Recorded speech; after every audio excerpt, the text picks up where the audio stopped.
Hello and welcome to episode 7 of the Golden Syrup Gaming Show, our Christmas special.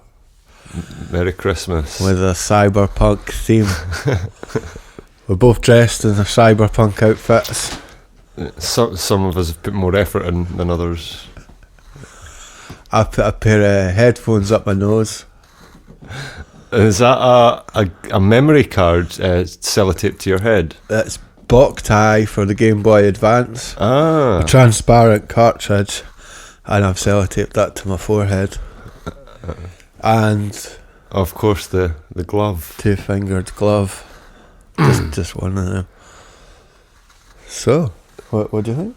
It's kind of, yeah, I mean, it's a bit, the glove's a bit more Michael Jackson than Cyberpunk, but he was a bit of a futurist, so in some respects.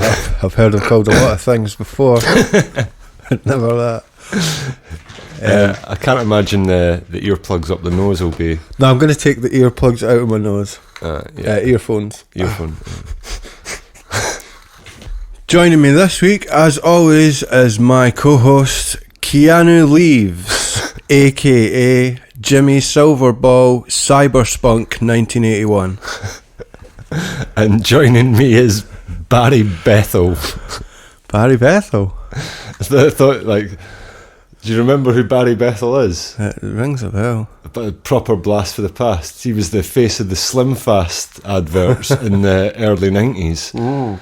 And the name popped into my head recently. I was like, where the fuck is that name from? Barry Bethel. It took me a while to mentally trace it, and then because I just remember it being a funny name, like Barry Bethel. Did you look it up? No, I never looked it up. Just remembered it. There might be a Facebook page for Barry Bethel. For Barry Bethel, and so there should be. The man lost a remarkable amount of weight thanks to the Slim Fast plan. I wonder if he put it back on. Well, let's find. I mean, he might be dead. A lot of people, they lose weight, but then they put it back on. Because, I mean, people just have a sort of natural weight. If anyone knows the whereabouts or the basically what's been happening to Barry Bethel for the last... Maybe Barry Bethel's a listener. That'd be amazing. I mean, the last time I looked, it looked like we had about 10 listens. Really? Well, like in total? In total. So one of them potentially could have been Barry Bethel. I mean, the chances are probably quite high. You can only dream. Yeah. Anyway. Okay. Barry. So Keanu Leaves, aka Jimmy Silverball, Cyberpunk 1981. For the news this week, we're doing our top 3 games of the year. That year being 2020. That's right. Because there's no more exciting news than that. I haven't actually watched anyone's games of the year's videos. So it's maybe a bit early. They usually come sort of after Christmas, don't they? Or early January. A lot of them. Are we ahead of the curve? I think we are a bit ahead of the curve, but I think we can confidently say there's not going to be any more games coming out this year that are going to make our list. So. I had a tough time coming up with 3 games because everything I thought of, it was last year that I played it. Yeah, there was a lot of that for me as well, but it turns out I hardly played anything this year.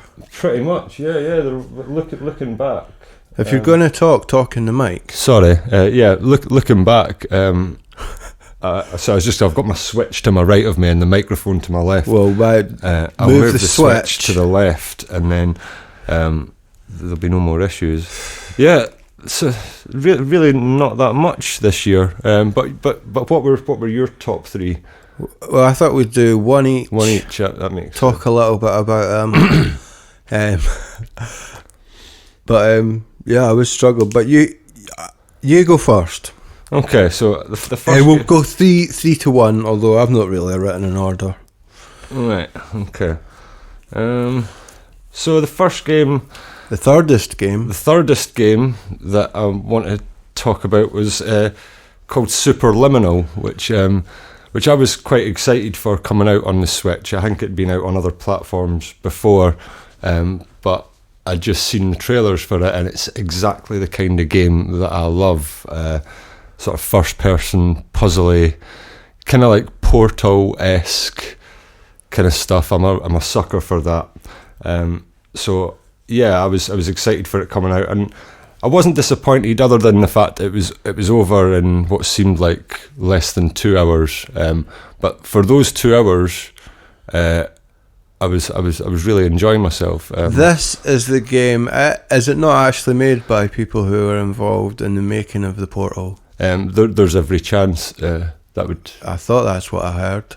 Yeah, it would make sense given the. So kind it's of game quite similar to Portal gameplay wise. It is insofar You've got as a portal gun.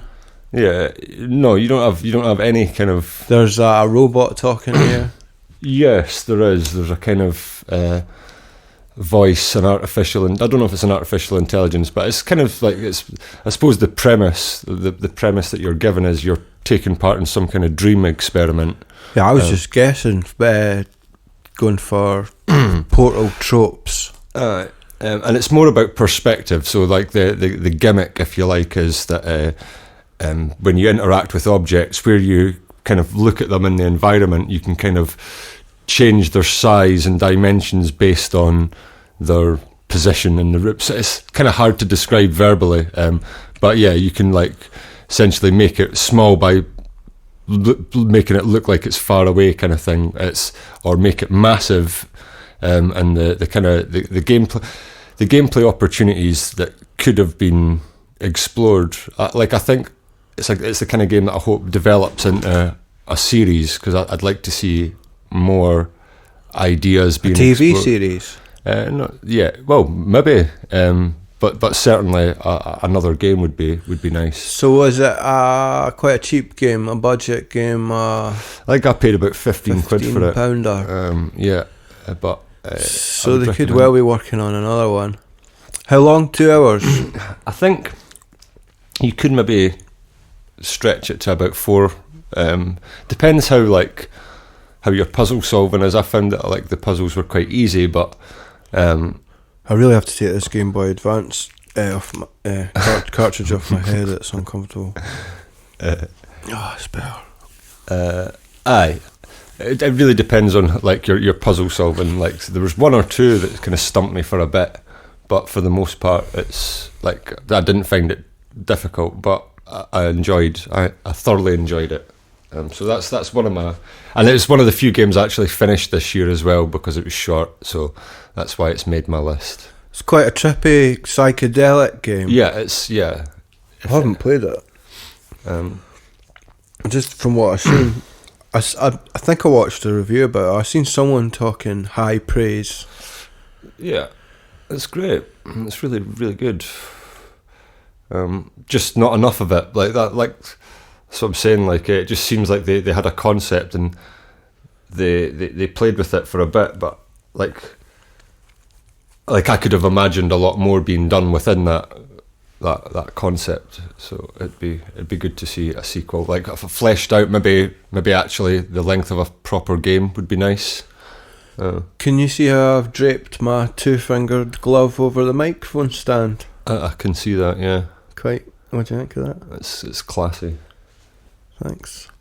So you're probably wondering what my number 3rd game is of the list. Yeah. It's not really in an order, this list. I suppose I could put one on the fly. Right. Okay. I mean, I feel like I've spoke about it a lot already, but Jake Hunter. Yeah. I couldn't not have Jake Hunter because I've played it almost. Well, I think I've played it more than anything this year. I've completed quite a few cases. And I haven't been playing it more recently, but it's just been my go-to game for a bit of relaxation. Nonsense. Nice. There's not much more I could say about No, I mean, we did Hunter. cover Jake Hunter. But I couldn't.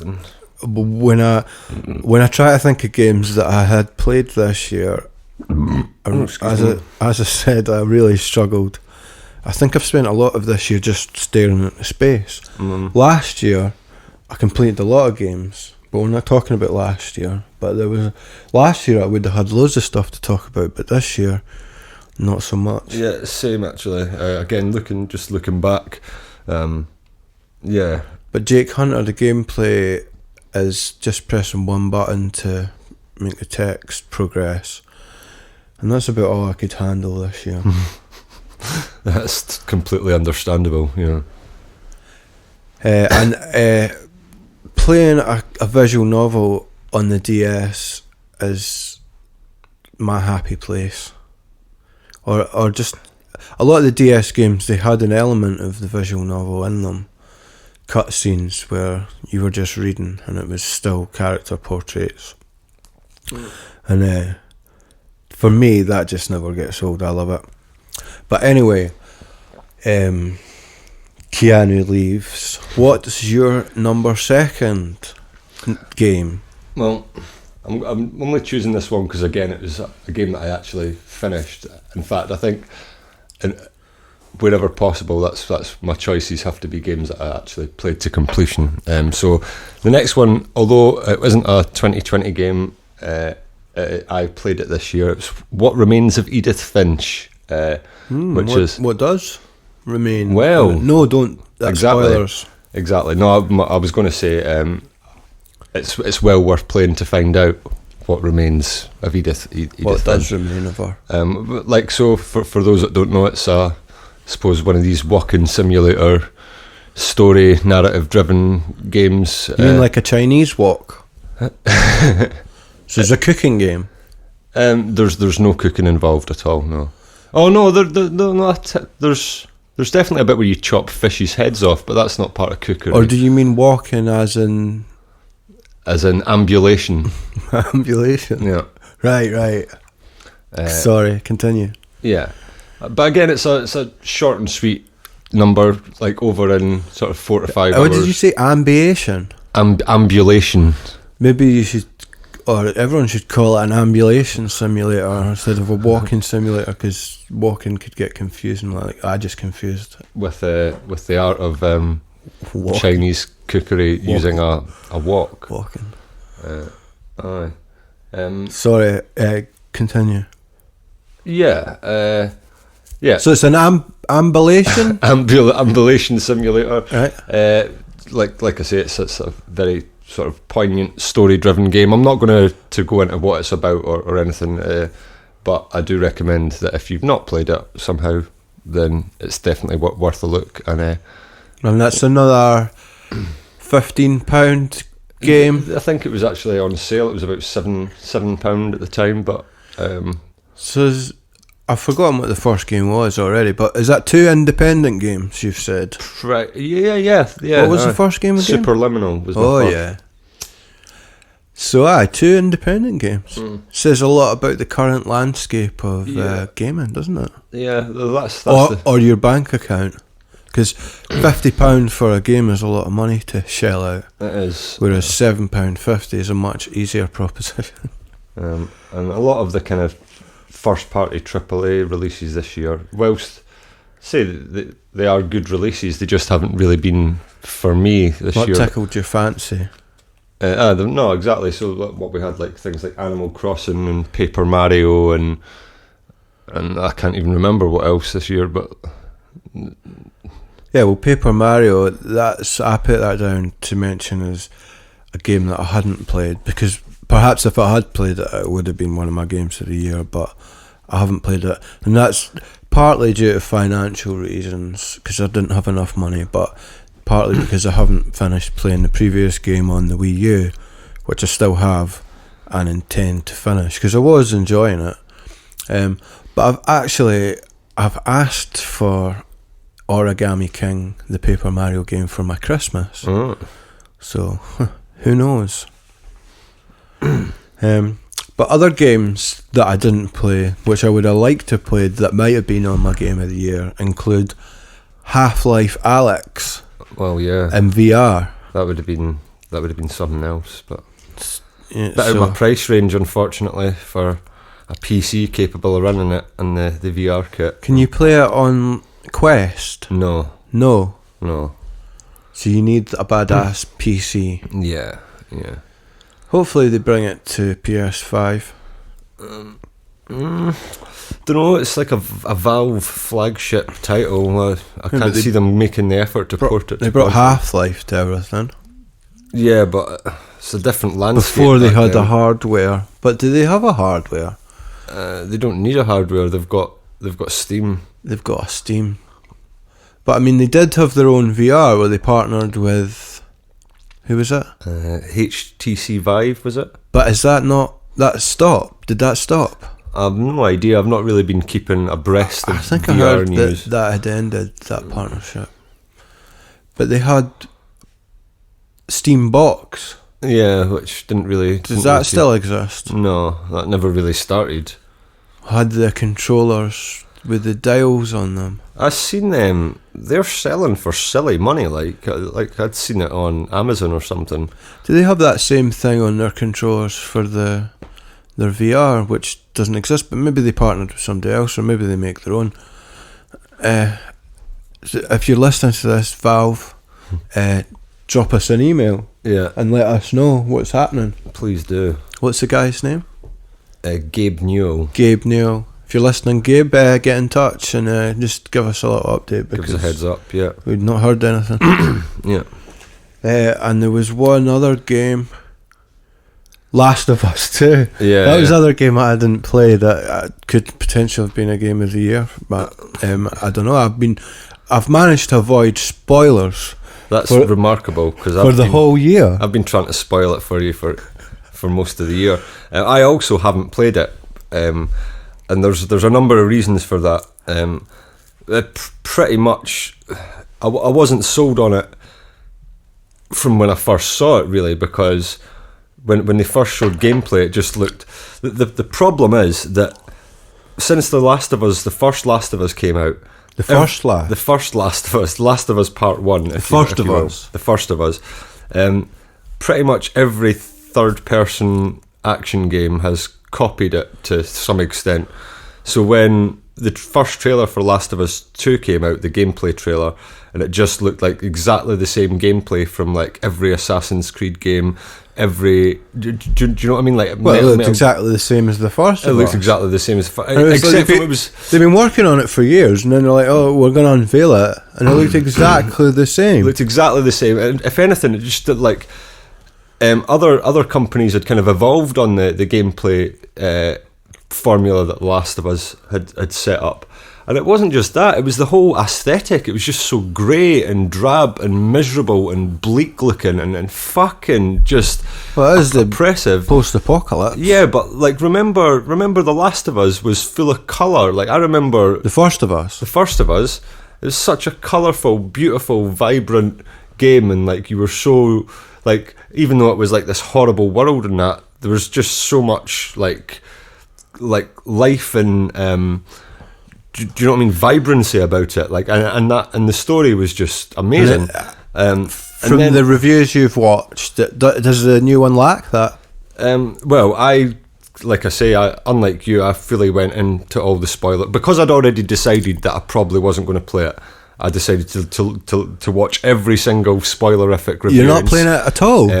Ever? I doubt it. No, it just looks horrible. And now that I know what happens in it, it's like, no, I've really got no desire to put myself through that. Like, because a lot of the man babies were upset by what happens. I don't know what it is because I've avoided spoilers for the whole year.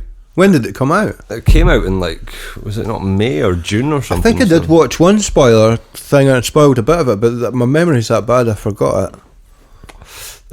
It's one of these things. Maybe in a few years, once we're past this year and the horribleness. That was the other thing as well. Like I think it was really unfortunate timing of its release that it happened to be released during one of the most kind of miserable periods in people's lives for quite some time. And just the prospect of playing a game that was fundamentally designed to make you feel horrible at every turn just didn't really appeal to me.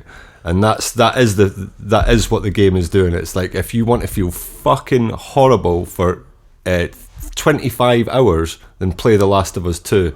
And I'm not down for that. Is that your box quote? Maybe that'll change and like. Well, I don't think 2020 has been that bad. I mean, they banned football. That was quite good. I hate football. I think you hate football. I'm not a fan, but they also banned my career and lots of other things that make me fucking incredibly happy. That's a bit selfish, though. But they also banned pubs and stuff. I think you like pubs, but I hate pubs. For years, pubs have been profiting. Just because you hate any social interaction doesn't mean that the rest of the rest of the world should. I'm just saying 2020's been quite good. Oh, well, they've banned all the things I don't like. I'm glad you enjoyed it. And everyone's got to stay home and play video games. So why haven't you played The Last of Us 2 yet? If you, I didn't have any money.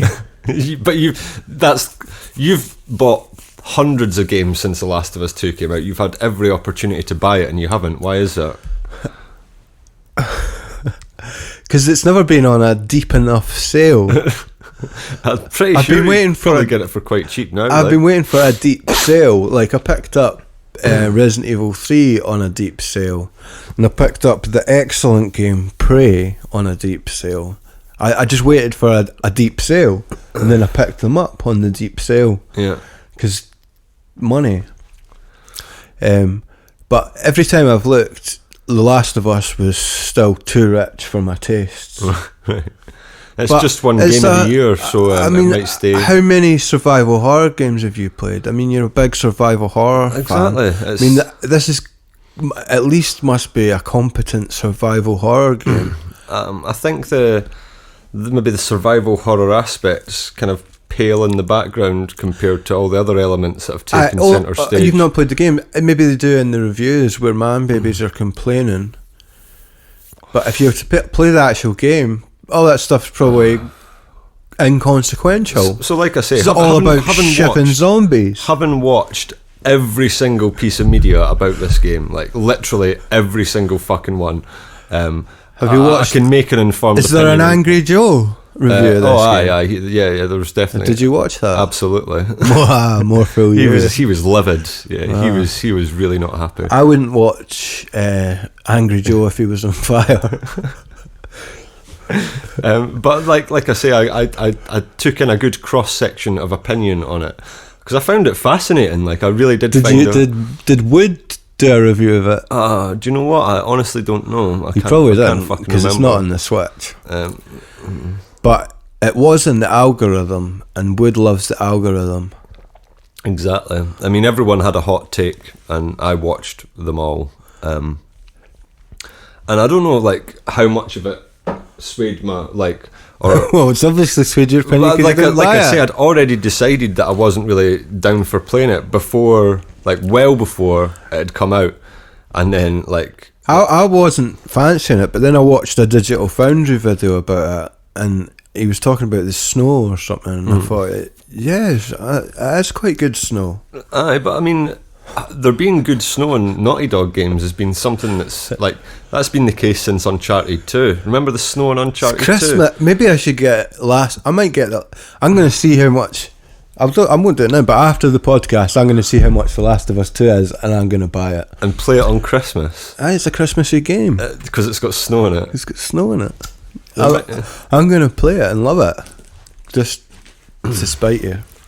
I mean, we won't stay on this subject too much, but I mean, I'm sure, like you say, there's some really good survival horror moments in there, and whether or not it's worth slogging through the rest of it for that is something I look forward to finding out from you when you do play it. Well, yeah, I'll look forward. I look forward to you eating your words in a word sandwich. When it's good and you play it and you say to me, it's good, thanks. Anyway, we could talk about this all night, but we can't. We can't. What were we? Who's even? So I think we'd done 2 games each, hadn't we? Had you done your second game? No, I've only done 1 game. Jake Hunter. Is that the only game you've done? I've ever told you about Jake Hunter. You have mentioned it a couple of times. Okay, so you're probably wondering what my number 2 game is. I am.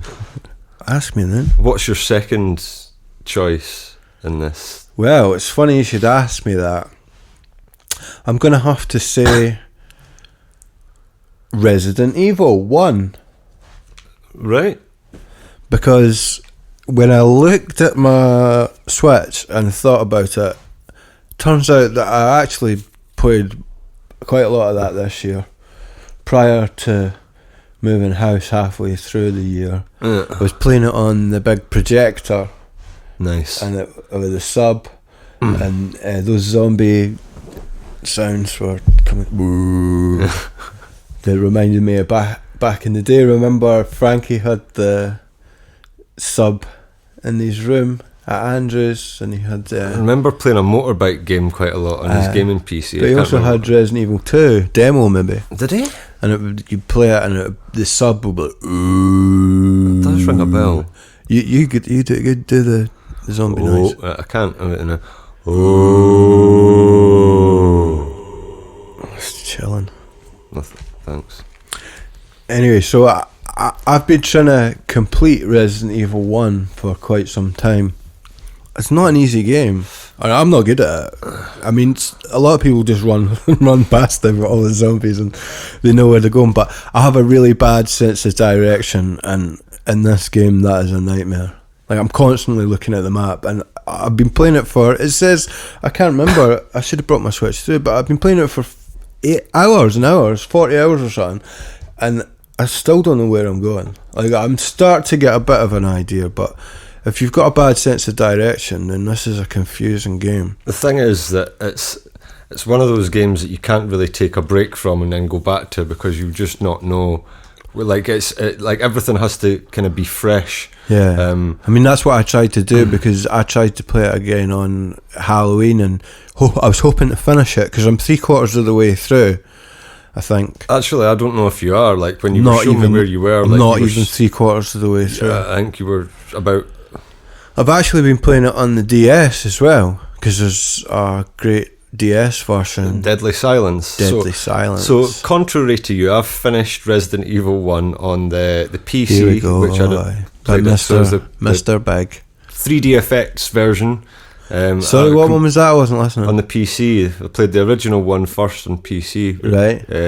And then I played. And you completed that? Completed that. I've completed it on GameCube. Completed it on DS. The remake, you mean, on the GameCube? Yeah. Right. And I've completed it on PS3 or PS4. PS3 probably. Yeah, I can't remember. Me either. No, I think you maybe got it on PS4 and I got it on PS3. And I've got it on Switch, but I haven't finished it on Switch. Lazy. Yeah. Should have played it on something else as well. I've been playing it on the DS. Did you say you'd played that? No. Yeah, I finished that. Aye. You did finish the DS one? Yeah. Because it's quite different.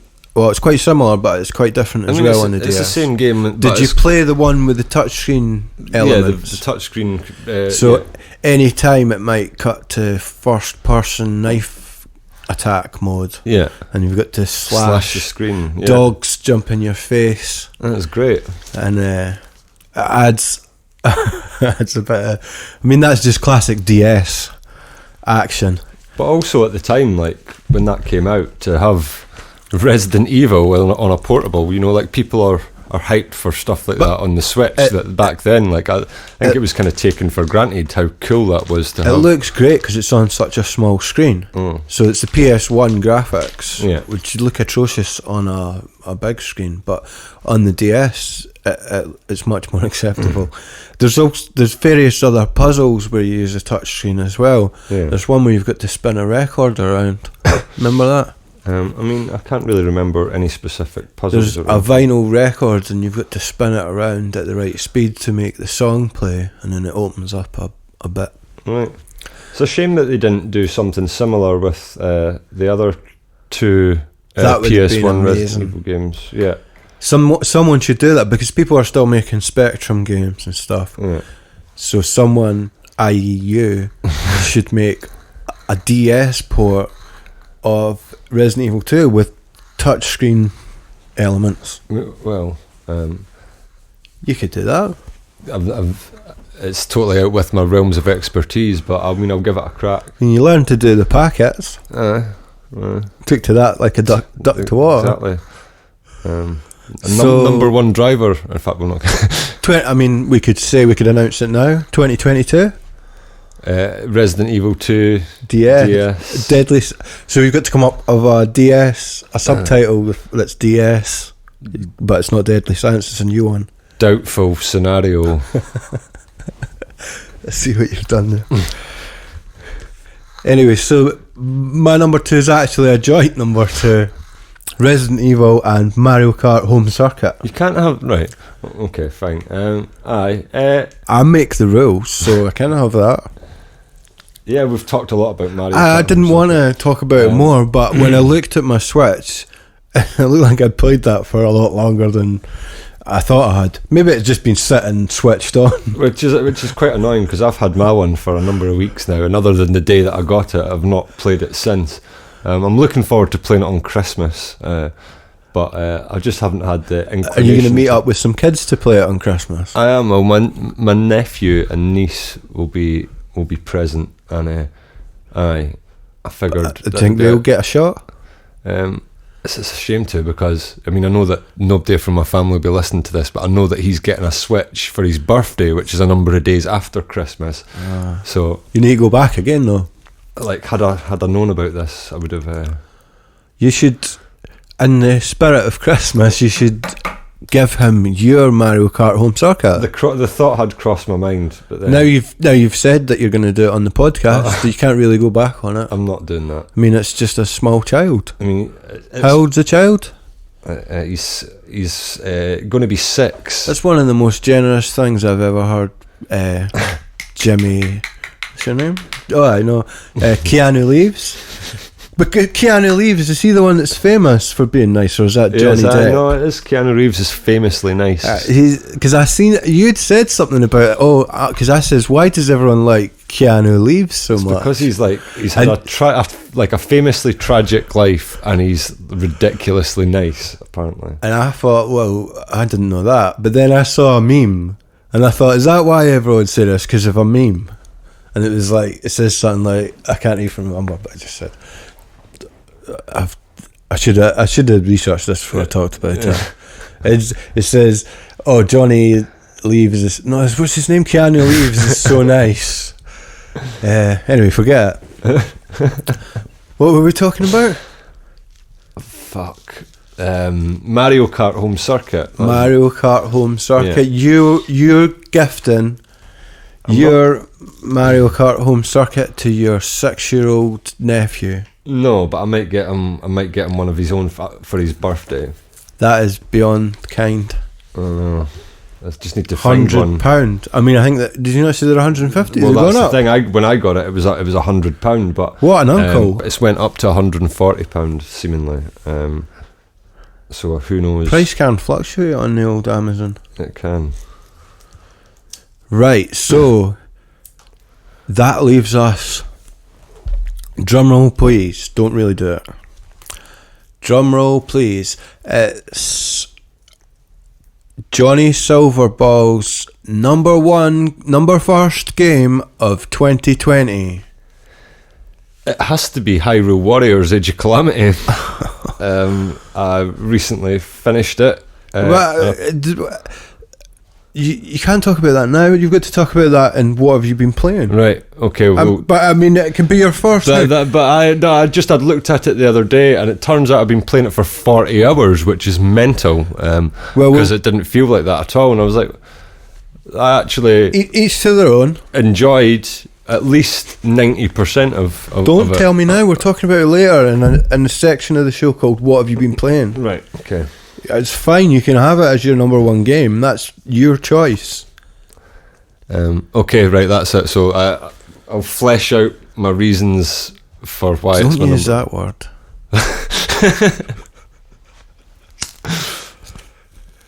But I think if I could, I've maybe got an honourable mention. I suppose.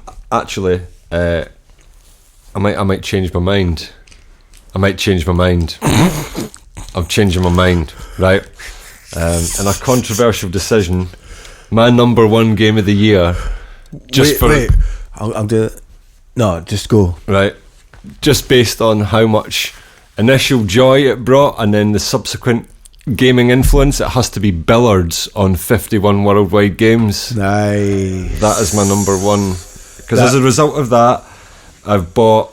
I'd lost all respect for you, but now I love you. I've bought Snooker 19, Pure Pool. You picked up Pure Pool? I've picked up Pure Pool. But like, even I think that it's worth an honourable mention on your front, because as a result of that, you also bought Pure Pool, Snooker 19, and the other one, Brunswick You could Pro say Billards. we went snooker loopy. Aye. So Billards is number one. You saved that. I'm just gonna pretend you said that from the start. Just edit it. No, I'm not going to edit it. Right. Because you're giving away the magic. So you do a big build up for my number one. Right. So this is the moment we've all been waiting for, the defining moment of 2020. Barry, what is your best game of 2020? That's right, I am Barry. And my number one game of 2020 is Deadly Premonition. The first one. The first one? Was that this year that you... I don't know, I mean, I hope so. I think it was. I couldn't remember. I don't know, it was because I remember you gave it to me immediately after finishing it. I was still playing it when I was living in Edinburgh. And I got it off you at a McDonald's car park. So that was park. this year, I wasn't sure, but I thought you might call me out on it. I was just going to say, right. can you let You're right. just let it slide? But no, it's the legend that is Deadly Premonition. Now you're only a quarter of a way through it. I keep slogging your way through. The last time I played it was on Halloween, the same time you were trying to slog your way through Resident Evil, and I got a bit further, and it doesn't take long to suck me back in, to be fair, eh? Like the story and the way that it's told is brilliant. The characters are what makes it. It's just when you have to do something. The gameplay is what breaks it. Yeah. But to be fair, I got through it. The thing that I think they changed the difficulty to make it easier, and that's what makes it more bearable. The zombies go down really easily. Yeah. I think if they were more bullet spongy, then it would be more annoying. But spoilers, when you get to the end, you keep thinking that you've completed it. It goes on longer and longer, and what can only be described as epically tedious conclusion. But that's my number one game. And so, in a new regular section of the Games of the Year show, we have got our most annoying game of the year. And I'm going to go first. My most annoying game of the year, and it's another tie-up. I couldn't pick one. Mm-hmm. But the first one is Hyrule Warriors. Just sick of hearing about it. And the other one is tied for most annoying game of the year is Immortal Phoenix Rising, the Ubisoft game that's trying to be Zelda, much like Hyrule Warriors isn't Zelda. So just to be clear, you haven't played either of these games, you just find them annoying in concept. Sorry, I should have made the category more clear. You don't have to have played them. You just need to find them annoying. Well, and I'm sick of seeing people who've been paid to talk about. I need to look at the name. Immortal Phoenix Rising, the Zelda clone by Ubisoft. I mean, it did receive lots of favourable reviews. Yeah, they probably got paid. But I mean, it's cloning one of the best games ever made, so it's trying to be Zelda, and it's not Zelda. It's not. Much like Hyrule Warriors, your game of the year, which is my most annoying game of the year. I'm sick of hearing folk talk about it, but I'll look forward to hearing you talk about it later on in what you've been playing section, where you'll be talking about it extensively. Great. So, Johnny Silverball, what is your most annoying game of 2020? Well, I actually played the game. I mean, I thought that was a criteria. When you told me this was going to be a section, I thought that having to play the game would be critical. More fool you then. But so my choice is Disaster Report 4, which was a title I'd been looking forward to as someone who was a big fan of Disaster Report 3. No, it was SOS: The Final Escape on the PlayStation 2, which was, I think, Disaster Report 1 in Japan. But that was a little hidden on gem. On the PS1? PS2, sorry. 2? Yeah. And you played it on the PS2 a number of years ago.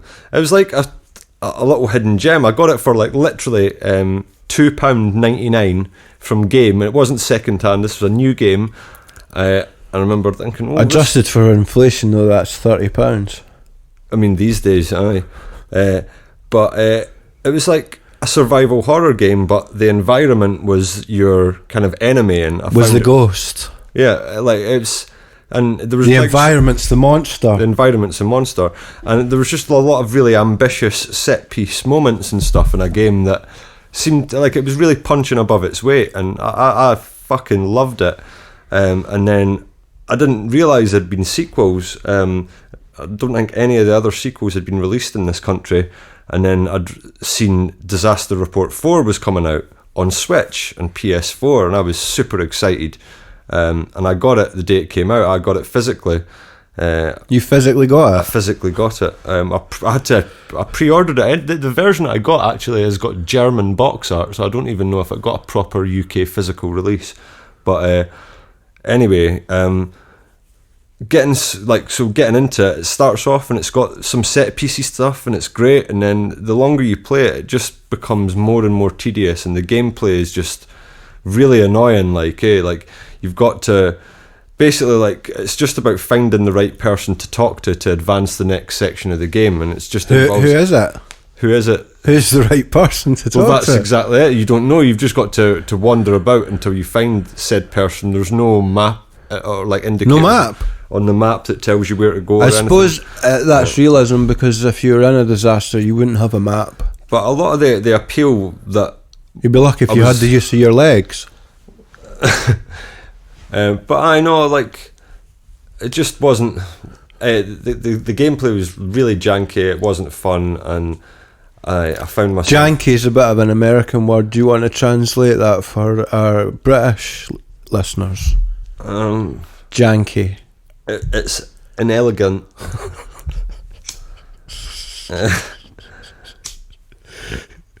Good, great. Continue. Yeah, so yes, I was. Needless to say, it was very disappointing. It wasn't the balls to the wall action blockbuster that I was hoping for. It actually settles into more of a kind of drama, and it just didn't really work for me. Sunset Beach type drama, if you like. Neighbours-esque. It's more Sunset Beach. Japanese. And soap. So, your most not disappointing, your most annoying game of the year is Disaster Report 4. Disaster Report 4. Summer Memories, or as I call it, Doctor 4. So that's because that's the letters.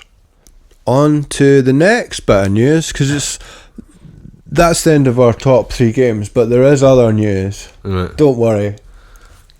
Glad to hear it. And just talking about the Kimball Justice video about the Rick Dangerous Christmas game. Did you see this, Johnny? Jimmy?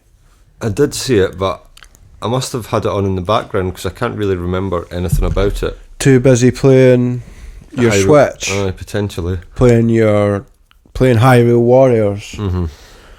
Your best game of the year and my most annoying game of the year. Well, if you remember, I changed my game of the year to Billards. Got to take your first answer, I'm afraid. Oh, you were happy to accept it earlier. I make the rules. Fine. So, You watched Kimball Justice's video about Rick Dangerous' Christmas game, but you can't remember anything about it. I've lots of memories of playing Rick Dangerous as a child. So what format did you play Rick Dangerous as a child? Well, I remember playing it on the Spectrum, and I'm sure you had it on the Amiga, and maybe somebody else had it on the Atari ST. I've played it on a few things, I'm sure. People were saying that it's annoying because you have to memorise it. It's pure trial and error. The whole thing is trial and error. But that was like at the time. A lot of traps that'll kill you without you knowing about them. Yeah. But then that's what a trap is. Yeah. It was just you're not going to signpost it. Like it was a Spectrum game. I mean, like it was those games were punishing.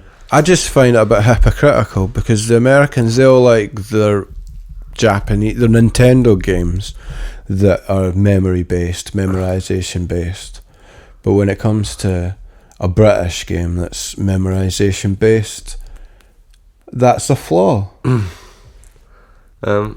That's Americans for you. Double standards. Jimmy. Don't get me started on Americans and their views on Dizzy the Egg person. Well, they never really had that, like, that home computer kind of kind of thing. They don't know about sitting down and typing in a game. No, they never had Spectrums. I don't think really Amigas or that really took off over there either. So they Amigas were American made, but not very popular there, although there was a small user base. Yeah, but over here, like that kind of like you would play like Commodore 64, Amstrads, Spectrums. You know what I mean? Like Atari STs, Amigas. Kind of like those were like loads of folk had those computers. Like when we were at school, and the games were cheap. Aye, like a couple of £1 and you've got a game on a tape, do you know what I mean? Or discs. You could maybe even record your own tape. The thing with Rick Dangerous is you'd repeat it over and over again till you learned what was going to happen. Yeah. And there's a specific bit near the start of the first level. Every time I get to it, it reminds me of when I was sitting playing it. And it came on, my brother was listening to Radio 1 and it came on the news that Mike Tyson had raped someone. And every time I get to that bit in the game, I always remember that as a clear memory. Sorry, I wasn't laughing at the rape, that's horrific. I was laughing at the fact that like you associate a memory of that with Rick Dangerous. But you know how you can get those memories? Yeah, no, I totally do. It's just every time that you just think of it. Yeah. That's me and Rick Dangerous. I can remember playing it. In fact, no, we're not getting it. I mean, I bet Mike Tyson doesn't rape people anymore now that he takes the DMT. I have no idea. He's mellowed out a lot. Is he into DMT, is he? He was on the Joe Rogan podcast. Yeah.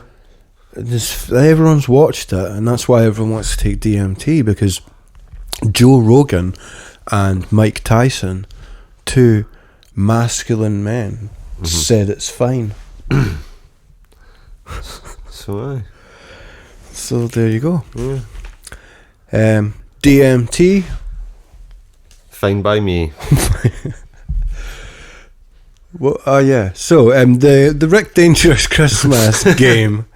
I'd never seen that before. No, I mean, yeah. No, in fact, it was on the front. It was a demo disc, wasn't it? It did ring a bell, actually. Like, I had never seen it before, and like Kimball Justice said, he was. Oh God, called him he. I'm thinking of Christmas Lemmings. That's what I'm thinking of. Do you remember Christmas Lemmings? There was loads of Christmas games, but like Kimball Justice said, not many people have talked about this Rick Dangerous Christmas game. And I thought, it's a new one on me. Looks quite good. Yeah, it did look. But what was the story behind it? I've completely forgotten. Was it not made by? Oh, I've remembered. Because you didn't pay attention to the video. No. Well, the story behind it was that the developers were meant to be making a follow-up to Rick Dangerous, or a Game Boy Advance version, and it never happened because at the last minute it got cancelled. Oh, puss. And everyone was disappointed it wasn't coming out.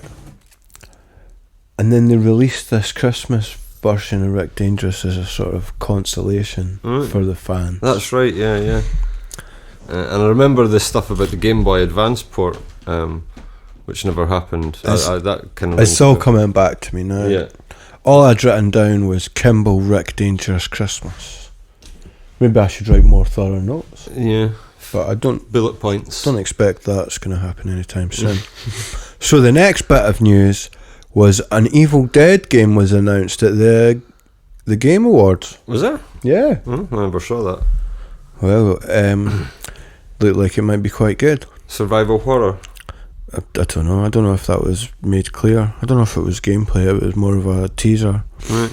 I've forgotten. I just wrote it down and then I look at it now. I remember it telling you. You've not seen it either. No. But it's good of getting your first reaction. There's been Evil Dead games before. Have you played any of them? I didn't. No, I think I had seen one of them getting played, and it was kind of like a Resident Evil clone kind of thing, but without.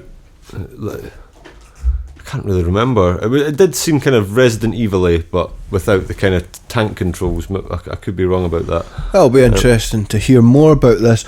Oh, you didn't watch the Game Awards, did you? Or did you? No, I never. I was working, and then I checked in with you to see if there was anything worth seeing, and then there was nothing that was popping up. It was abhorrent. I quite believe it. But there was also another game announced that I told you about. I still don't know what it's called, but it's from some of the people behind Dead Space. All right, yeah, you mentioned that. And it's a survival horror game, and it looks like it's going to be really interesting. So I think we should watch the trailer to that sometime and learn more about it. So just to be clear, it's not Visceral Games, which EA destroyed, but it's members of Visceral Games who have formed another company, is it? Yeah, at least one of them. We'll need to look more into it and watch the trailer, but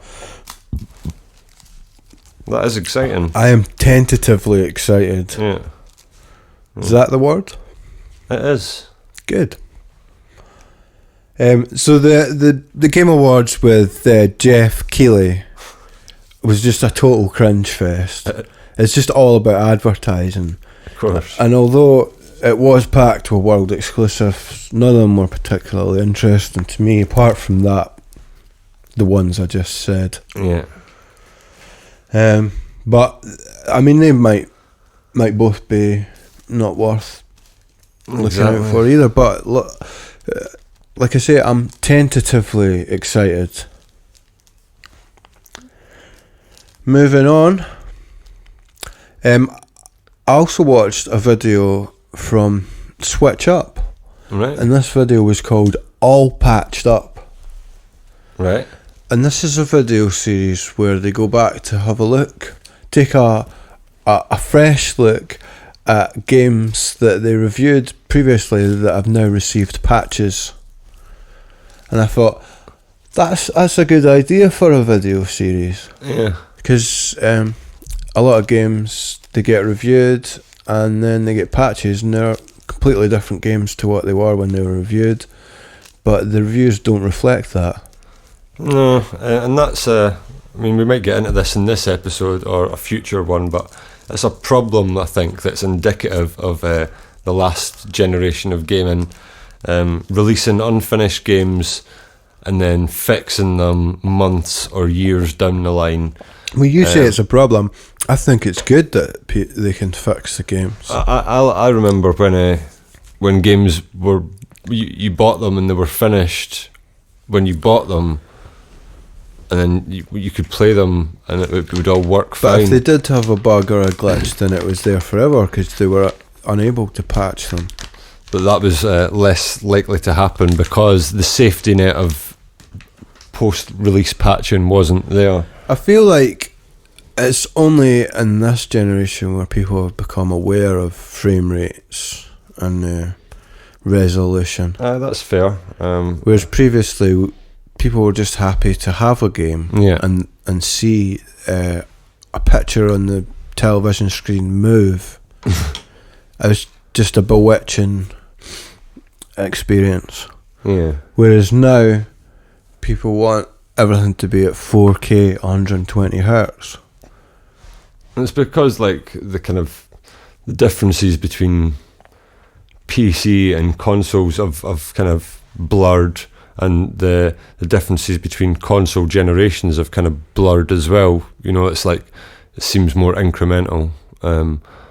You know, it's not like there's been like a massive leap in gaming technology, if you like, other than say VR in the last 15 years. You know, there's a name for the increase in power of computers. Yeah, I can't remember what it is, but it's I think it's recently been proven bollocks, because they never took into account heat and like how the necessity to cool things. Like why do you think consoles aren't getting smaller? Everything's getting bigger. Phones are getting bigger. PCs are getting bigger. Consoles are getting bigger, because as they make everything more powerful, they're struggling to keep it cool. So whilst theoretically whatever that law is makes sense, it's not playing out in the real world because of overheating. Although it was previously. It was to a point, but now. But is that not what the law predicted? Was that? Oh, it was something ridiculous. We should really research this before we talk about it. But it was something like, do you know what I mean? Like that things would just continue to increase, and then do you know what I mean? Yeah, but I think the curve plateaus. Aye. So this was always expected. I'm not sure, but yeah. What were we talking about? God knows.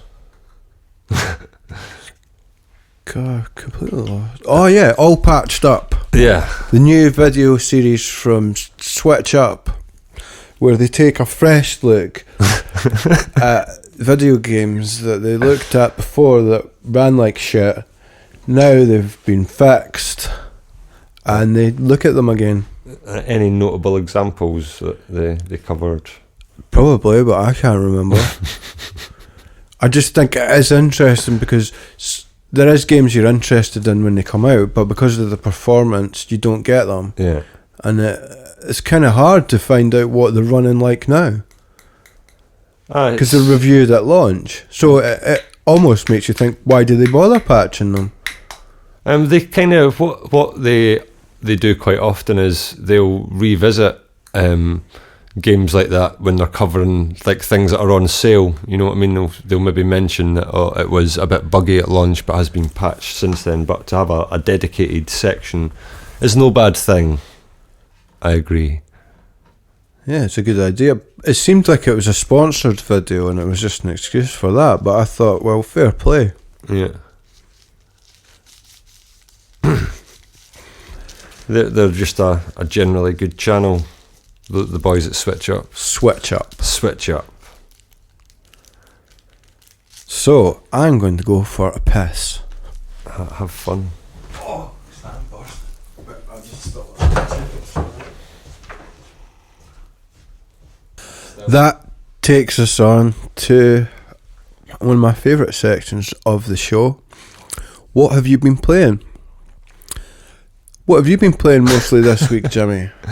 I've mostly been playing Hyrule Warrior Age of Calamity. Great. Your most annoying game of the year. Fantastic. Can't wait to hear all about it. Because you've been playing it. You've completed it. Aye. You've finished the whole game. I finished the story. I mean, it's probably the only game you finished this year. No, you finished all the games on your list. Apart from Billards, I suppose. Didn't finish Billards. Didn't finish Billards. I wonder if anyone has completed Billards. Who can ever finish Billards? But Steve Hendry? Stephen Hendry? Yeah. He's probably completed Billards. Yeah, never thought of him. Yeah, so as some of you may know, Hyrule Warriors Age of Calamity was hyped as being a kind of canonical prequel to Zelda Breath of the Wild. And people had a lot of expectations thinking it was going to be a literal one-to-one retelling of the events that you kind of got a glimpse of in the memories in Breath of the Wild. And that's not what this game is. It kind of does its own thing.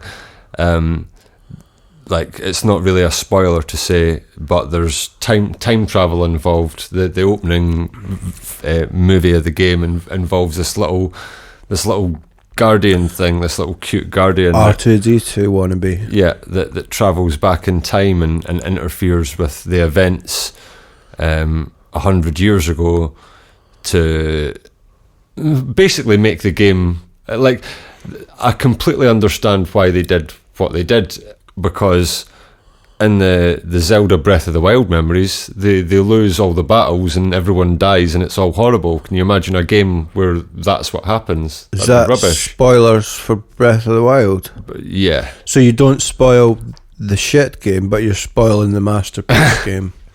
I'm not like Breath of the Wild's been out now for almost 4 years. I've not finished it, but luckily I've forgotten what you said already. Exactly. But yeah, so like it does its own thing. It allows it to use these characters in this world and make it fit within the confines of a Warriors game, which is, as you know, how much percentage wise, how much is story and how much of it is combat? I mean, it's obviously mostly combat. It's like 90% combat. I would have thought so. And is the combat fun? It is fun to a point, and then just when you're maybe like the thing is, it introduces enough new elements regularly to keep you engaged to the end. And like I said earlier, I had a look at my game time. I've been playing it for 40 hours, and I mean, I heard you playing it, and it sounded like you're playing a pachinko machine. I mean, you kind of just have to spam the same moves over and over again. I mean, it makes this noise like ding ding ding ding ding ding ding. What's that? I can't remember. You don't know what that noise is? It was making it all the time. Anyway, so you could do cool combos. Like how does is that what you're doing? Putting in different button combos? It's just basically you've got light attack and heavy attack kind of thing, but like each character is completely different, like the way that they feel and their combat mechanics. So they've really you don't spend the whole time playing as Link? No, you play as multiple characters, as I understand, as is tradition in the previous Hyrule Warriors and other Warriors games. There's multiple characters and they all like have their own move sets, and it's like I say, there's enough variety to keep the essentially one note gameplay like interesting enough until the end. So would you recommend it to others? Yeah, but not if you think it's going to be this Zelda Breath of the Wild prequel that's going to fill in the gaps that Breath of the Wild left kind of open. That's not what this is. More just throwaway fun. Pretty much, yeah. But you enjoyed it. If you were to put a number on it, what number would you put on it? Say, I'd give it an 8.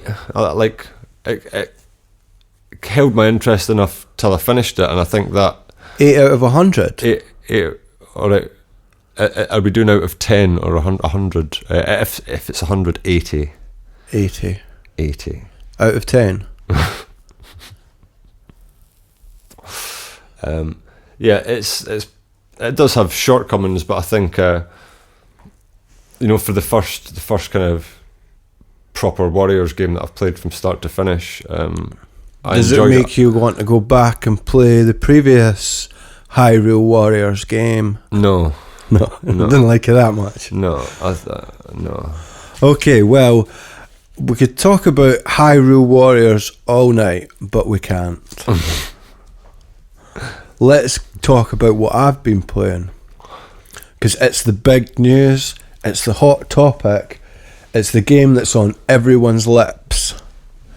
Cyberpunk 2077. Ooh. Controversial. Well, everyone's been talking the talk about it, but I've actually been playing it. I must have put a solid half an hour into it.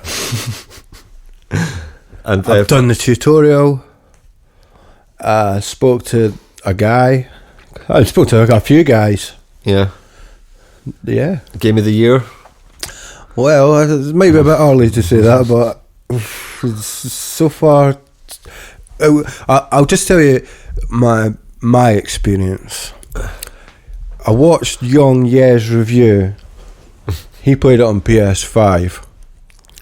That's important. And he was hyped. I mean, he's been hyped for a long time about Cyberpunk coming out, as have we all. He was so hyped, he even made his own Young Ye t-shirts in the Cyberpunk style logo. And we were all wondering, is it going to live up to the hype? I watched Young Ye's review, and it definitely sounded like it had lived up to the hype. And I thought, right, time to pre-order Cyberpunk on my PS4. Ooh. I started hyping up my girlfriend, saying, you know what's coming out at midnight tomorrow? Cyberpunk. Mm. I kept saying that all the time till it got annoying, and then I kept saying it. Then she knew this was something to be excited about, because I was excited about it. Midnight came, it was preloaded, and we started playing. She couldn't wait to see what all the hype was about. Oh, I can imagine. First things first was the character creator. And I made the mistake of giving the controller to her and saying, do you want to work on this? Because I was quite desperate to play the game. We've been waiting for, 5 years? 8 years, I think. Young Ye's been hyping us up for this shit. For 5, maybe 10 years, who knows? But fair to say, I'd bought into Young Ye's hype train. But my girlfriend, she wanted to take her time on the character creation, get it right. I can imagine. How much time do you actually spend looking at your character in the game? Well, it is first person, so you don't see the character at all. And can you change the appearance of your character after you create it? Apparently not. I've only played it for half an hour, so I've not really got to that stage. Anyway, I started getting Joy-Con drift on my PS4. I don't know if it's because I've had to put my PS4 in the cupboard and shut the door to get the noise away, because it's so noisy. Sounds like a jet engine. It's very loud. But so I don't know if it's like a Bluetooth signal problem or if I've got Joy-Con drift on my PS4 controller. But it has like a mouse pointer which is controlled by the right stick, and it started drifting around, and that was making it even more difficult to go through this quite in-depth character creation. And I was just wanting to play it, so I took the controller, quickly got through the settings, and we started the game. And then, even though you don't see your character in the game, there are mirrors. So we went up to the mirror to admire our creation, and we were met by a horrifying sight. The game was kind of glitchy. The character was bald, unlike the character we'd created, which had hair and a hat. And it just didn't look good at all. And as far as I understand, that's been quite a common bug, that when you look in the mirror, it doesn't load your character right and stuff. Right, yeah, 'cause I thought since you were actually loading into the mirror, it could have, you know what I mean, it could use all the resources of the PS4 to maybe just be able to load a face. You'd think. But it couldn't do that. Anyway, after that, I've been playing it, and the resolution's not great. You want to admire this beautiful city, but it's kind of a bit difficult. But I've actually got some tips to to make things look a bit better on the PS4. Right, what's that? The first tip is to sit further back, sit further away from your television. Right. Maybe the further away you are from it, the less you can see that sort of stuff. Yeah. So if you've got a really big room, That's good advice. you could try sitting maybe 50 metres away from a smaller screen. Yeah. And it might look a bit better. Another tip is if you wear glasses, take them off. Yeah. You're not going to notice the jaggy edges so much then. That's good. Or maybe play it remote play on a Vita. No, that is actually a good idea. I might actually try that. Yeah. Because I've got a thing that can connect a PS4 controller to my phone. Right. To my phone, and then I could do remote play. And then when it glitches and stuff, I could just that's just remote play fucking up as normal. And the kind of the glitching that you get from like the compression on remote play kind of looks a bit cyberpunky. That's what it's difficult to tell. Like genuinely, I was thinking that when I was playing it, I couldn't tell when it was doing that sort of deliberate glitch thing, lo-fi thing, or when it was actually, you know what I mean? Because there's a lot of things that are meant to be like a low quality texture, so it's difficult to tell. So I haven't played it too much, but from what I have played, it ran fine. It's never hard locked on me. I've never had to do a hard reset or anything like that. But by your own admission, you've played it for... I haven't played very much. Played very much. I met some guys, but I wanted to play it more before the podcast so I could say that it's fine. But I mean, I'd be lying. It looks bad. But what did you really expect? It's a next gen game. Well, like people say that, and I get. Obviously, when you see it, it's pushing the boundaries of, you know, it's a really good looking game, but it's been 8 years in development on current gen hardware. I don't think to say that it was a next gen game or it was targeted at next gen is fair or accurate. 8 years it's been in development. The PS5 was announced this year. Do you know what I mean? There's no way that you can realistically say that it was built with next gen machines in mind. I think they expected a lot more people to have a PS5. Well, it's like I was saying with Metal Gear Solid 5, was it? I got that on PS3 and it was really a PS4 game and it looked amazing on PS4, but on the PS3 it looked admittedly quite bad. But because most people were playing it on PS4, nobody was complaining, and if you were playing it on PS3 then more fool you. But with everything that's happened this year, I think Sony had expected to have a lot more people with PS5s. And because of COVID and everything, they haven't shipped as many as what they'd expected to. I think like COVID could definitely explain why it's not as refined on the current gen consoles as it could be to some extent. But and it just seems like bound to made the development more difficult as well because everyone's been working from home. Yeah. But they have been like, it was quite like obvious that, you know, they weren't giving out review codes of the console versions. There was no pre-release footage from the console, like the yeah, it was like they were hiding it. Yeah, I think that's where they've maybe done something wrong. Aye.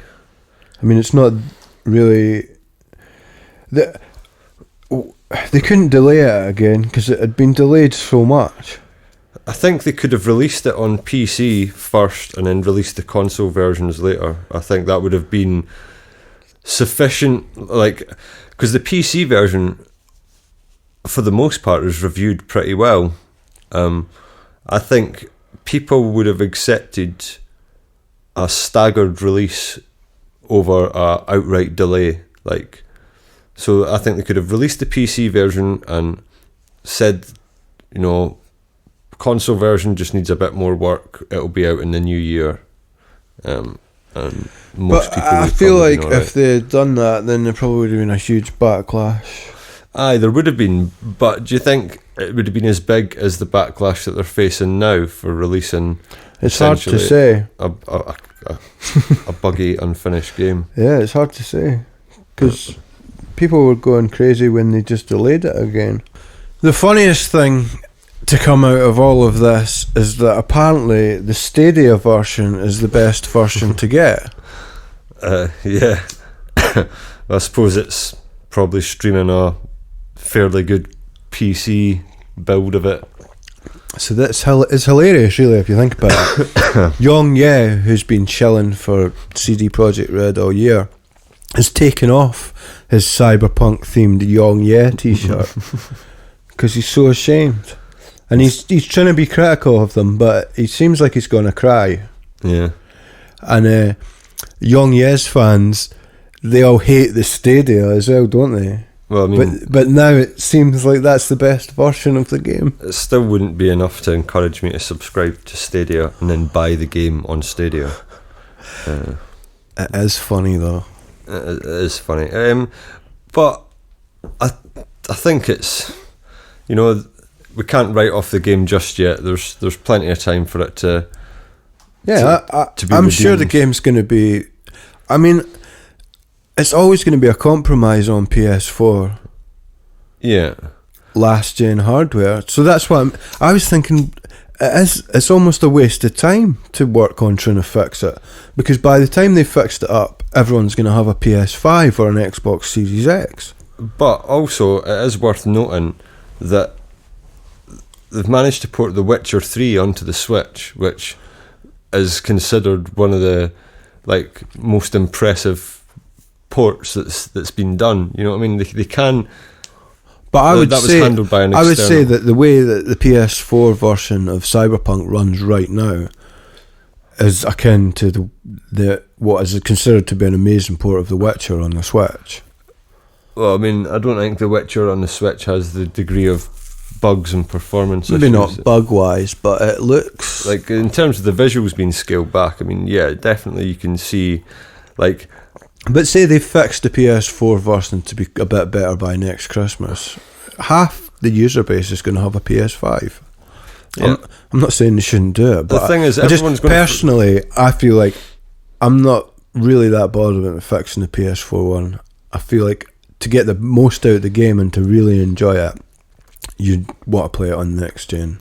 I think or on PC. It's going to be a similar situation to No Man's Sky, that by the time they get round to sort of fixing the game to the point where it's to match what people's expectations of it were, it'll be too late and everyone will have lost interest. So yeah, they'll maybe release a next gen patch for PS5 and Xbox Series X, but I think by that time Cyberpunk will have kind of faded into distant memory.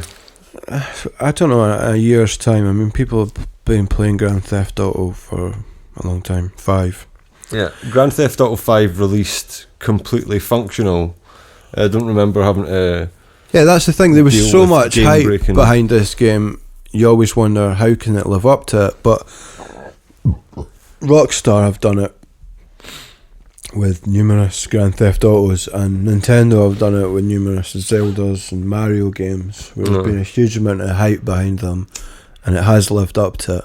But I feel like in the long run this game does live up to the hype. It's just performance wise it's not running great at the moment. But well, I mean, I don't think that's actually true. I mean, a lot of the reviews had commented on how a lot of the decision making in the story doesn't feel like it's got any impact. There was criticisms of things in the game other than its performance.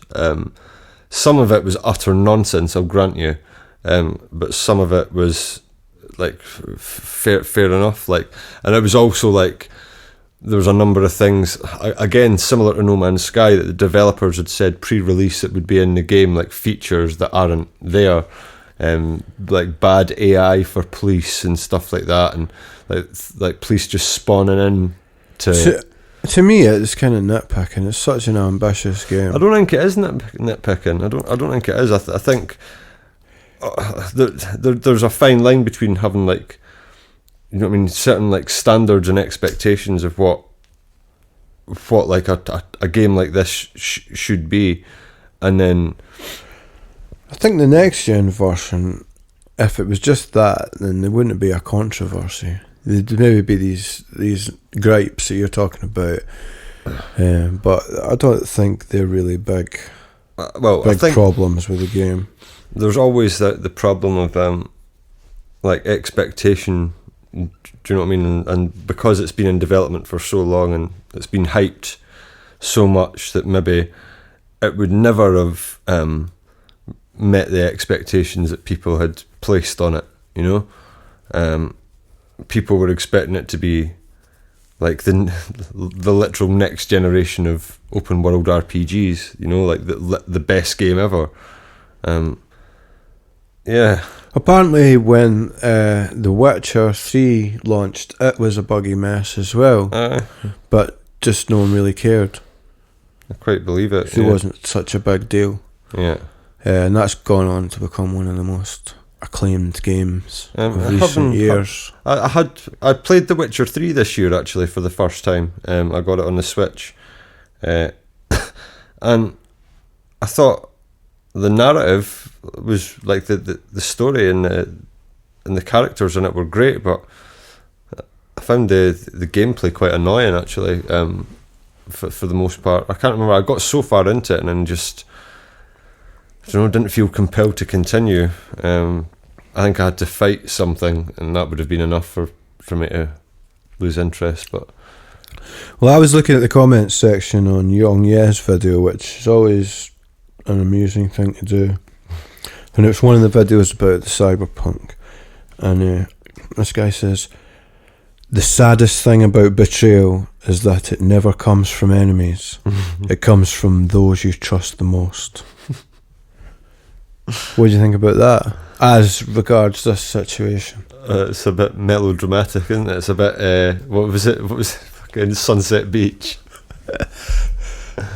But no, like, I suppose, like, the thing is that I hadn't really been that invested at all in Cyberpunk. Like, obviously I'd been sort of aware of it, but I wouldn't say I'd been aware of it for 8 years or even close to that, you know. And whilst I was looking forward to it, I was probably like quite cautiously like optimistic. Do you know what I mean? Like, it looks great, but I'll wait for the reviews kind of thing. And I'm glad that I did, because like I've only got a base PS4 as well, so that's what I would have got it on. But you've always been saying that you would rather wait and play it on more next powerful gen hardware. Yeah. So I suppose you've had the last laugh. If I had been bothered, but so far from what I've played, it's been fine. But it's interesting that having waited so long for it to come out, that you've not felt compelled to play it longer for half an hour.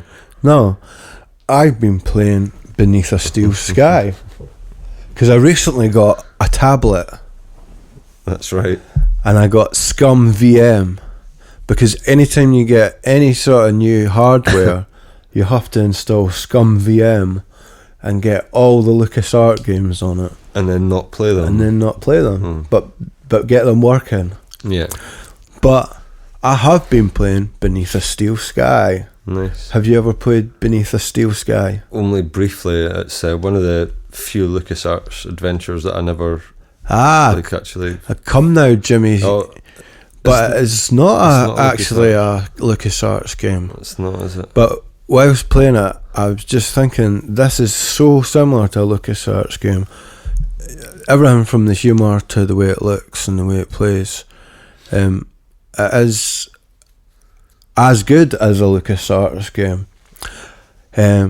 Because I loved, obviously, Monkey Island 2, Fate of Atlantis. Have you played that one? No. Never played Indiana Jones and the Fate of Atlantis? I remember you had it, and you had the... No, something else? That was Indiana Jones and the Last Crusade. That was the Last Crusade. It came with the actual Grail diary in the box. Right. Yeah. That was pretty hype. Yeah, the anti-piracy. But in that game, it has fighting bits, action elements, which is never a good thing in a point-and-click adventure game. No. But I haven't finished that one, Indiana Jones and The Last Crusade. That's the one with the Grail in it, isn't it? Yeah. I haven't actually finished that one. Now you've reminded me, I'm going to get that on my tablet and play it and finish it. Because I've been thoroughly enjoying Beneath a Steel Sky. Yeah. And I was going to recommend it to you and say that you should play it as well, because I think you'd actually enjoy it. I remember starting it and playing I've a bit of it. started it many times, but I've never made it that far. So I played it again, and I couldn't remember, but I was just doing all the stuff you had to do, so I must have been remembering somewhere in the back of my head. But then I got stuck, and I had to look online to see what to do, and there was a pile of junk, and I looked at the pile of junk, and he says, "Oh, it's just a pile of junk or whatever." But it turned out you had to look at just a different bit of the same pile of junk, and he says, "Oh, it's a robot." And I thought it was just all the same pile of junk because it looked like that, and it was all just labelled as junk when you hovered over it. Yeah. But so that's where I got stuck. But then I got a bit further, and I could remember getting as far as this before, but now I've got the walkthrough, and I'm determined I'm gonna get through it, because it's got a great atmosphere, and it's got all sort of regional British voices for the characters, the voiceovers. There's a Welsh guy, a Scottish guy, English guy. And it's a cyberpunk game, isn't it? And it is a cyberpunk game. So I haven't been playing Cyberpunk 2077, I've been playing Beneath a Steel Sky. And that's probably as good a recommendation as you're going to get from us. But I think it holds up great. And as soon as the music came on, I got that good feeling, like that LucasArts point and click music. Like it's, I don't know what is it? Is it just MIDI or? It'll just be MIDI, yeah. But yeah, straight away it was like that good feeling. And there's also a sequel to Beneath a Steel Sky come out recently. That's right. It might even be on Switch. I haven't seen anything about it. I think I saw a review saying it was good. So I thought I might check that out after I've completed this one, which I'm definitely going to do. And now I'm going to play Last Crusade as well on the Scum. Because I am Scum. VM.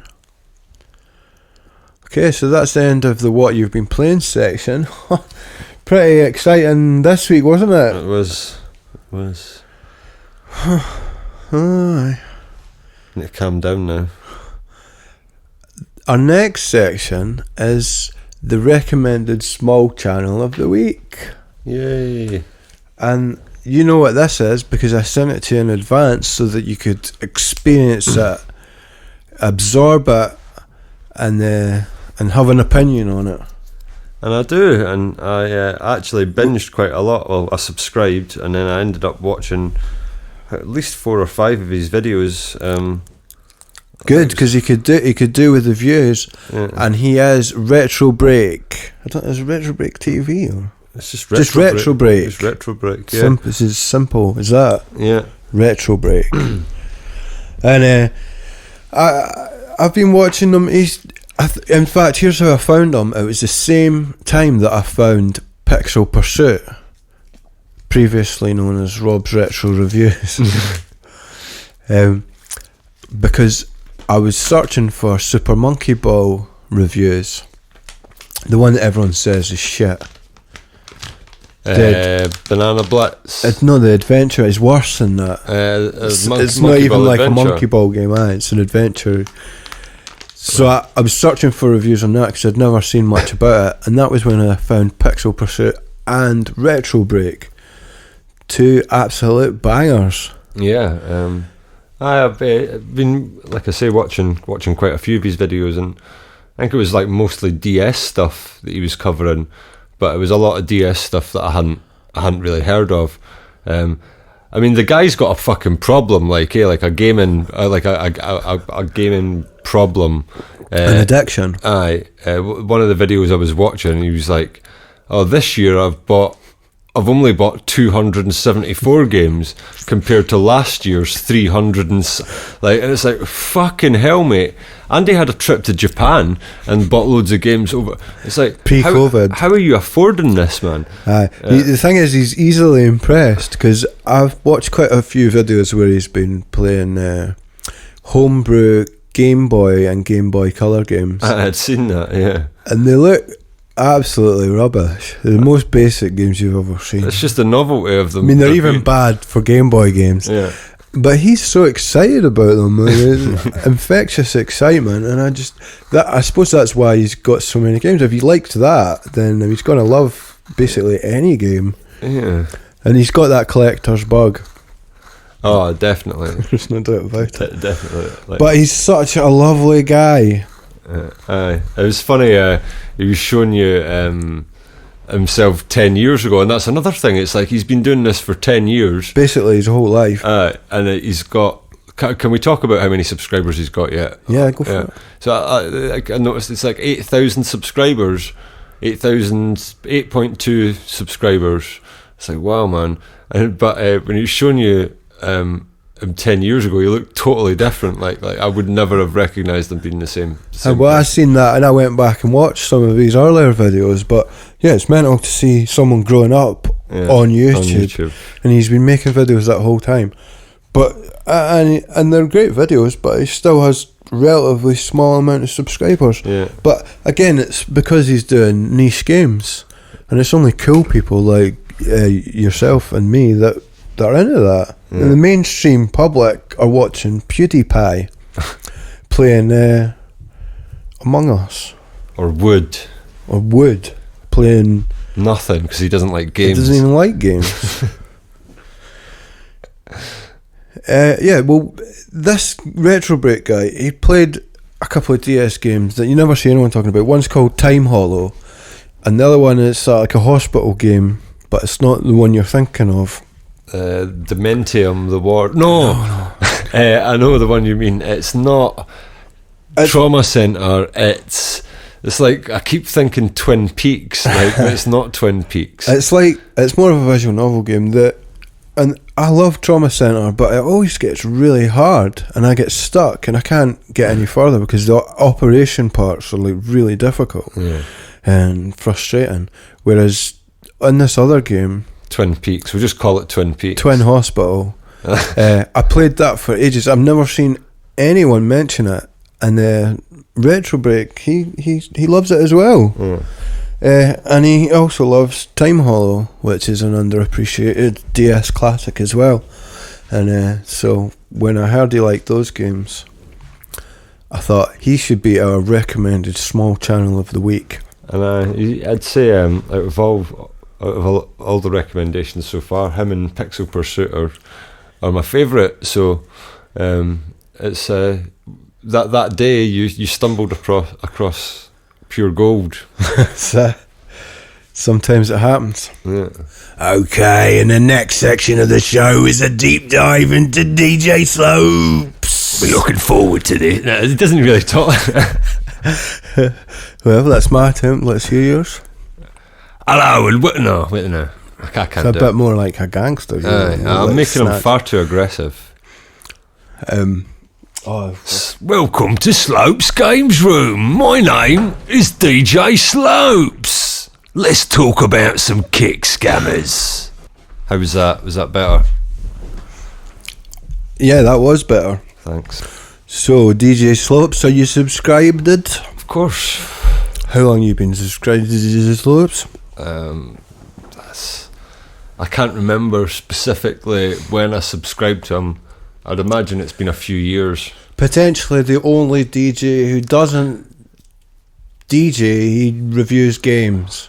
I've never seen him with a pair of turntables or... I've seen him buying game records. Right. Vinyls. That I deliberately say vinyls because the plural to vinyl is vinyl. I thought that. So it's a joke. Okay. DJ Slopes.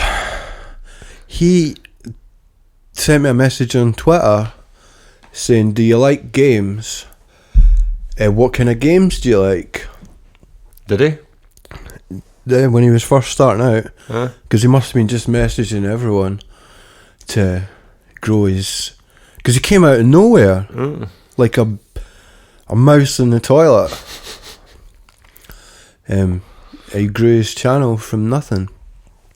He'd previously been in, I don't know if it was a Channel 5 programme or like just some sort of cable channel thing, but it was called something like The Desperates or something like that, and it was a programme where people who are so desperate to get on the telly would do anything to be on this show. Aye.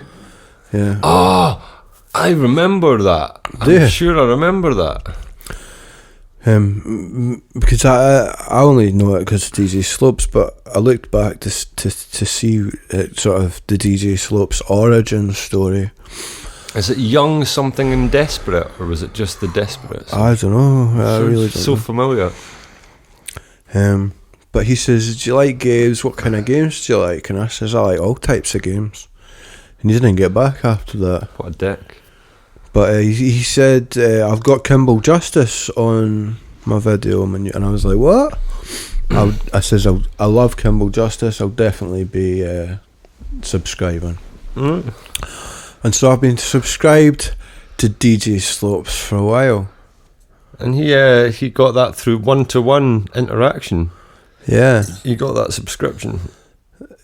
I would have found them eventually anyway, because I'm subscribed to most retro game channels on the YouTube. But he's famous for a few things. First off, his history of, is that what they're called? Yeah. History of a franchise. Quite long, well researched videos where he does a retrospective look at an entire franchise or a game. Yeah. And I've just accidentally clicked on crowdfunding's weirdest sex toy scam. And it says that might be inappropriate for some users. I don't think it'll let you watch that unless you're logged in. I am logged in. Yeah, but I'm just on his channel, and he's done a complete history of Dizzy, the egg person. I thoroughly enjoyed that. We were talking about how Americans don't have a heritage with Dizzy, but Dizzy was one of my... They just don't get it, do they? Dizzy was an important part of my formative gaming years, as it was for most children of my generation. What is it about Americans that they just don't get? About eggs. About eggs? Yeah. Egg. What's wrong with you? Egg people. Yeah. He's got a whole family of eggs. Is it it doesn't seem like a whole race of egg people. They're the yolk folk. I can't really remember. It seems to be more like family. His family. And then other people are like other things. Lions. Yeah. Kings. Human kings. But they've recently announced a new Dizzy game. Did they? Have you seen this? I remember they announced one a few years ago. This is another new one. It just popped up on my feed because I subscribe to the Oliver Twins. Right. They can make a Dizzy game, but their video editing skills are shocking. Well, like they not try to crowdfund one a while ago? Yeah. Is this one crowdfunded, or have they actually got the money for it already? When they tried to crowdfund one, they were trying to do it for current gen consoles. Right. It was like Dizzy virtual reality or 3D or something, was it? Yeah. Whereas this new one, as the previous new one, is a Spectrum game. So stick to what you know. Yeah. It's a lot cheaper to make a Spectrum game. So they didn't manage to crowdfund their ambitious current gen.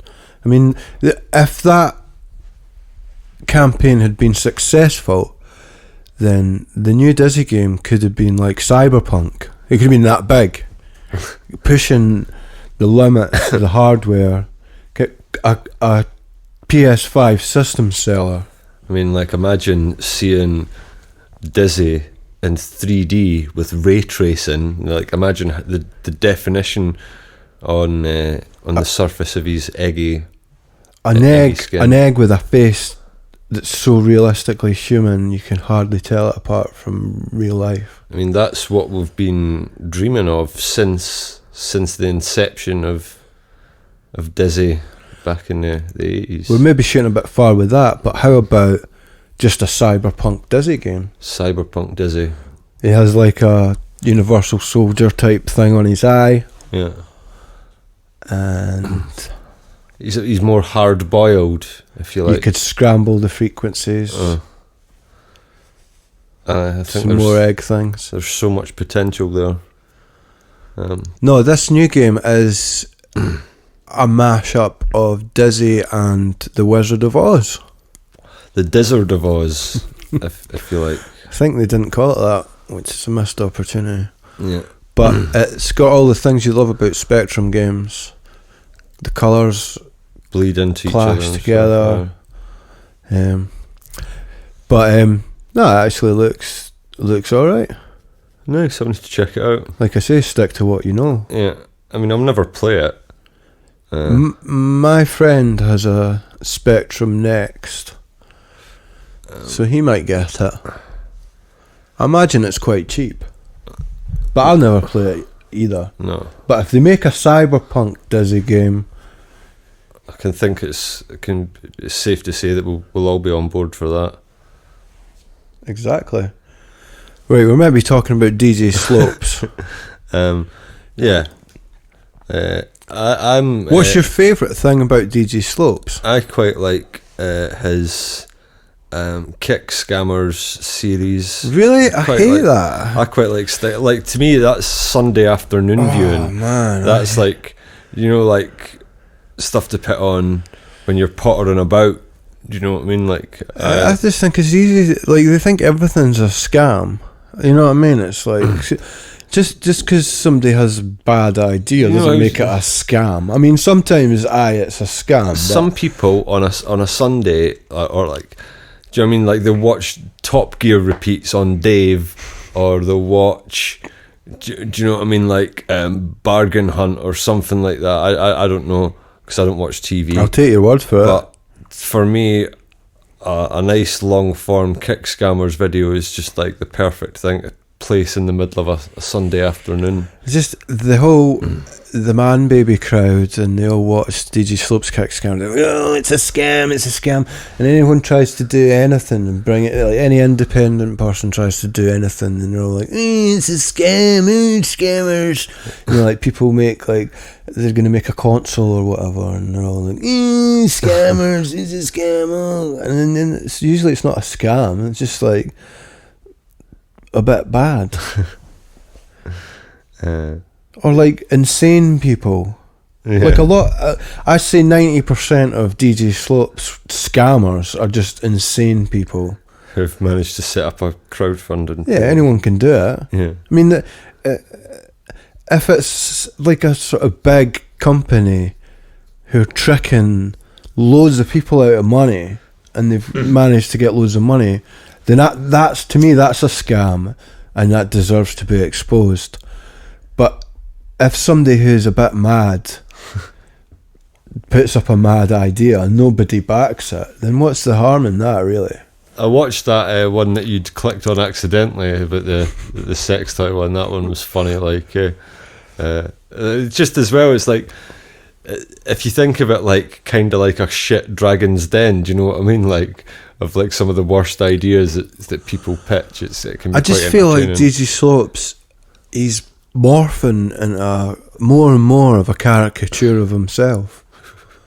I feel like his voice has become more. He's more Clarkson-esque, and like all YouTubers, he's like the Clarkson of gaming, isn't he? Like, now that you think about it, he's like gaming Clarkson. They love to say their own catchphrase, and over time, more and more they just say it.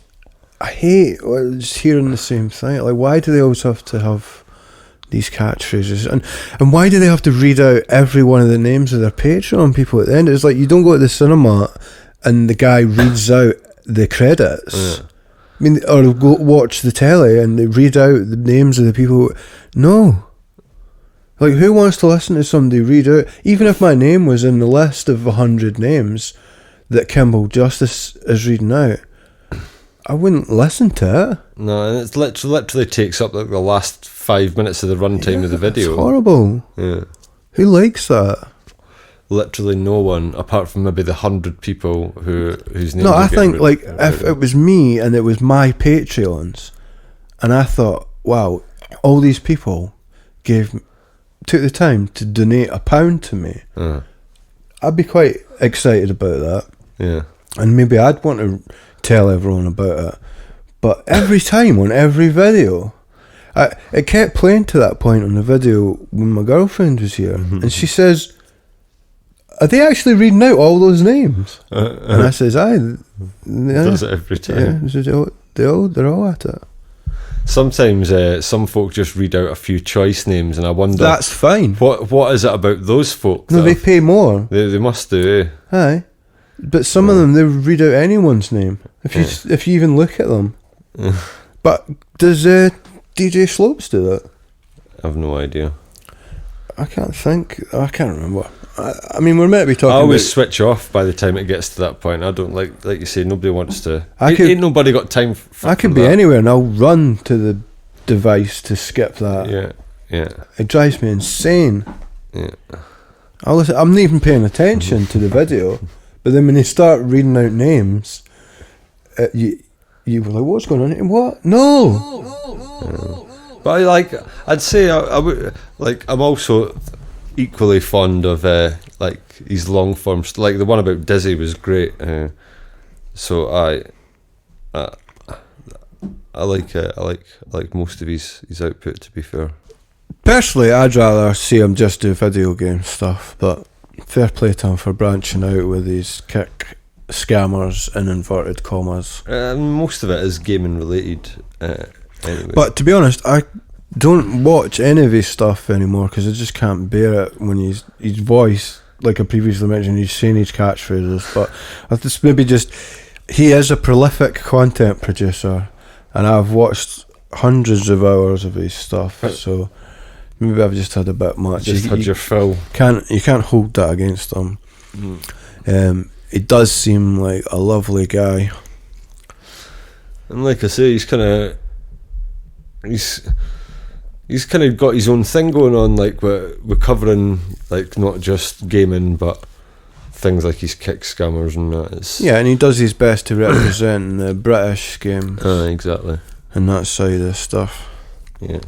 And we're not rating people with a number anymore. No, we've because that's beneath us. Exactly. So we'll just say if you haven't checked out DJ Slopes, then be forewarned, he's not actually a DJ. Or if he is, there's no evidence to support that. It's definitely not the main focus of his channel. The main focus is games, and kick scamming. Kick scammers. So if that sounds interesting to you, then go and check it out. Well, it's been a longer than usual show this week, Yeah. Jimmy. But we've got one more section left. What's that, Barry? It's my favourite section of the show, Young Ye's Controversy of the Week. It's funny that that one's the one section that stayed with us from the start. Now, we've already talked about Young Ye quite a bit when we're talking about Cyberpunk. Talked about him having to change his t-shirt. Simping for Cyberpunk. Well, he's been doing his best to voice the complaints that have been logged against the company. But our controversy of the week isn't Cyberpunk based. It's actually PS5 scalping.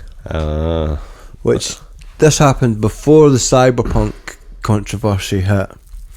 But it does play into the Cyberpunk controversy, because if so many people hadn't scalped the PS5, then more people would be playing Cyberpunk on their PS5, and there'd be less people bothered about the PS4 version, as I previously stated. But what Young Ye was talking about was that there's like a scalping ring or a scalping company, I don't know what you'd call them, but they took to Twitter to gloat about how they had scalped all the PS5s and they weren't sorry about it. Yeah, I'd seen that. I also seen something about like the UK government is now trying to create legislation or something to stop scalpers for games consoles. It seems very specific, but yeah, because it goes on quite a lot with trainers and other stuff. Because apparently these folk, they're normally all about scalping like limited edition trainers and stuff like that. But they heard that there was going to be a lot of money to be made out of the PS5. Yeah. I was looking on eBay and on this other site, and you could get, if you've got the money, you could get a PS5 easy enough for £700 to £800. How much is it to buy it normally? It's 450, I think, isn't it? Right. So it's kind of double the price. Yeah. We were talking about this the other day, and you'd suggested that, like Sony, for example, should make it available through the PlayStation Store, so you just do your order directly from them, cut out the middleman, click a button, pre-order your PS5, and then have it sent to you directly from... Yeah, give you first dibs. Exactly. I don't know... PlayStation Plus subscribers get to pre-order Sony it first. Don't sell things like that, do they? Could you buy hardware from them? How it could work any differently from any other thing on the PlayStation Store other than but I guess send you a physical product. They've got deals and stuff with like shops and that. I guess that's maybe why. Yeah, but given that we're in a pandemic, an apocalypse, and like how things like scalping is a problem. You know what I mean? Why not ensure your customers get the product that I feel like they should do something about it. But I mean, I'm not that mad, but if they were available, then I'd be really tempted to get one. I don't know when are they meant to become available? When's there going to be more stock? I think they're not really specified. Some places have been getting, like in America anyway, some places have been getting some. But as for over here, so as someone who has been delivering parcels for the last few weeks, I've delivered 3 PlayStation 5s when it first came out, and that's it. So you could tell from the outside, or you know when you've got a PS5. Because a lot of people, apparently people have been getting them stolen. They received their PS5 from Amazon and it was full of cat food. Or that's remarkable. I've no idea. That must have been folk in the warehouse that have done that. With good effort. Wasn't you? It wasn't me. Honest gov. Well, hopefully we could get a PS5 soon. Let's hope.